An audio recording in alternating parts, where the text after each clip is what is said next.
wake up the world. We're just boys and girls. He can still wake up the world. We're just boys and girls. He can still wake up the world. We're just boys and girls. He can still wake up the world.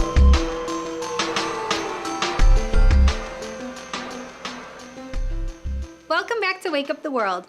I'm Miss Jade. Let's recap. God created the whole world. God created people in his own image. God created everything and everyone for his glory and our good. Adam and Eve sinned. They thought they knew better than God. God kicked them out of the perfect garden. You're all caught up. Today we enter the story after Adam and Eve made the biggest mistake ever. Our story begins with a family. The first family. Let's meet them. We have Adam, Eve, Cain, and Abel.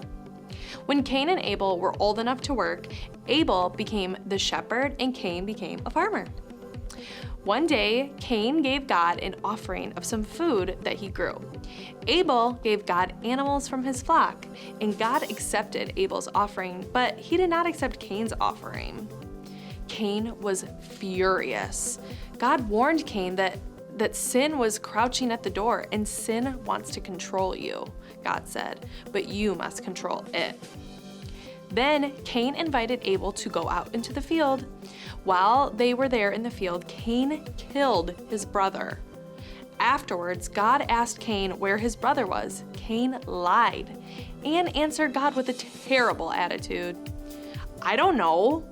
Is it my job to always know where he is? But God knew what had happened, and he punished Cain. God told Cain that if he tried to farm again, nothing would grow. God told Cain that he would spend the rest of his life wandering the earth and would never have a home or somewhere to rest. This punishment is too much, Cain said. You are sending me away from all of this land and away from you. What if someone kills me out there? So God put a mark on Cain to protect him so that whoever found him would not kill him. Then Cain left. He had a wife and children, but they never followed God. God gave Adam and Eve another son, Seth. Seth grew up and had a family too. Seth's family began to follow God.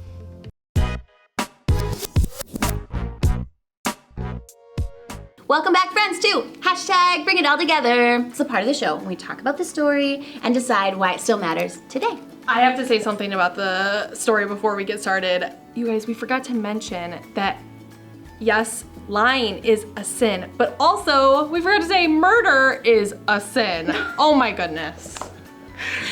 That is true. Murder is definitely a sin.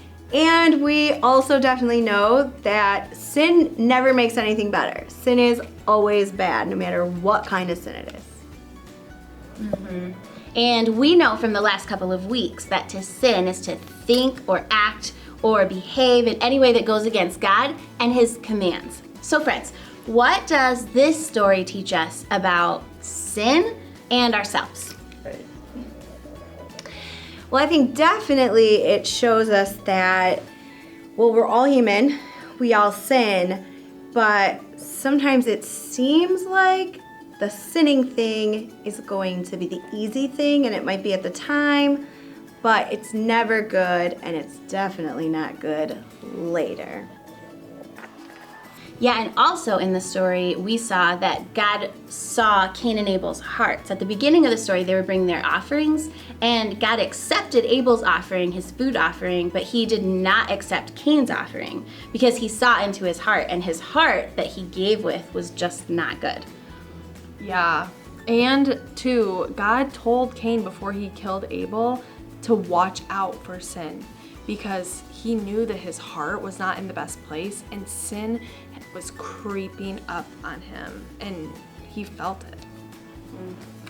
Yeah, I mean, sin wants to get a hold of us. Like, sin wants us to be doing bad things, but Jesus came to free us from that sin, which is a fabulous thing that we can always be so, so grateful for.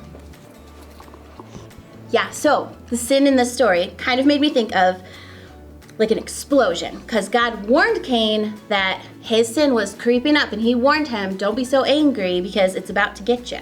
So it's kind of like Cain made this choice to let sin get in, and sin eventually got in and exploded into this awful thing that he did. He killed his brother in a field. Like, his anger and his sin exploded and exploded out into this awful thing. And we have the choice to know what sin is and to turn away from it and remember who God is and make better choices so there's no, explosion and trips to fields. That's bad. Yep, think we did it. We brought it all together. Yes. Wow, that story was crazy.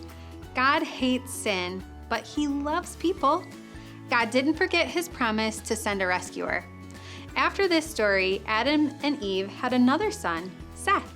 God's promise would come through Seth's family thousands of years later.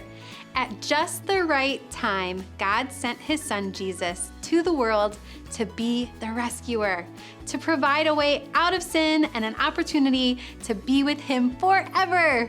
Amazing. Don't just sit there, friends. Go wake up the world.